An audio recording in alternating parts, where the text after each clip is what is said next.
د مصالحې شورا پرانسته کې ولسمشر غني عبدالله حامد کرزي او استاد سیاف څه وویل. سلام ستړي مشئ. نن په ولسمشرۍ ماڼۍ کې د مصالحې شورا لومړۍ غونډه ترسره شوه. د یادولو ده چې د اشرف غني او عبدالله ترمنځ په معامله کې پریکړه شوې وه چې د عبدالله په مشرۍ به د مصالحې شورا رامنځته کیږي. په نننۍ ناسته کې اشرف غني وویل له طالبانو سره د مذاکراتو دویم پړاو پیل شوی چې تر ډیره مشورو ته اړتیا لري او د لار نقشې په اړه باید هوکړې ته ورسیږو. محمد اشرف غني وویل د مذاکراتو لومړي پړاو وښوده چې کار اسانه نه و خو پایلې ته ورسید. په دې پړاو کې باید وضعیت تحلیل شي او د وضعیت بدلیدل دوامدار دي او په یو وختي حالات کې باید موږ تل دقت ولرو چې کومه تېروتنه ونه کړو. عبدالله وویل د ملي مصالحې عالي شورا وجودي فلسفه د سولې بهیر کې د تصمیم ګیرۍ او سیاسي اجماع رامنځته کول دي. پخواني افغان ولسمشر حامد کرزي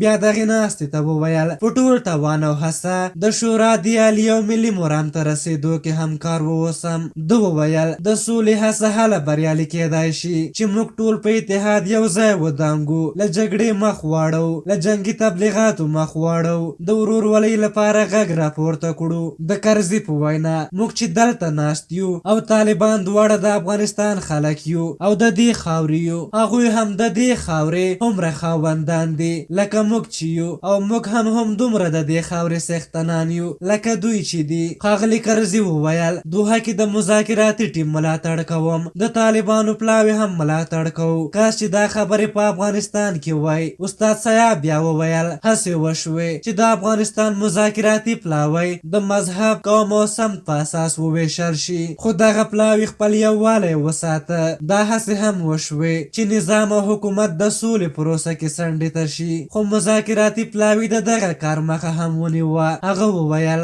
راځئ داخلي صف او قطار پیاوړی کړو. دولت پر خلکو ښه ښکاري او خلک په دولت ښه ښکاري. په یوازې توګه تاسې هم هېڅ یئ او موږ هم څه نه یو. راځئ پرې نږدو چې له داخله مات شو. په هر حال تاسو د استاد صاحب، حامد کرزي، عبدالله او د اشرف غني د خبرو په هکله څه نظر لرئ؟ خپل نظرونه هم راته په کومنټ کې ولیکئ. که زموږ ویډیو مو خوښه شوې وي ضروري لایک کړئ. تر بلې ویډیو مو په لیوه بخښونکي خدای سپارم. د الله په امان.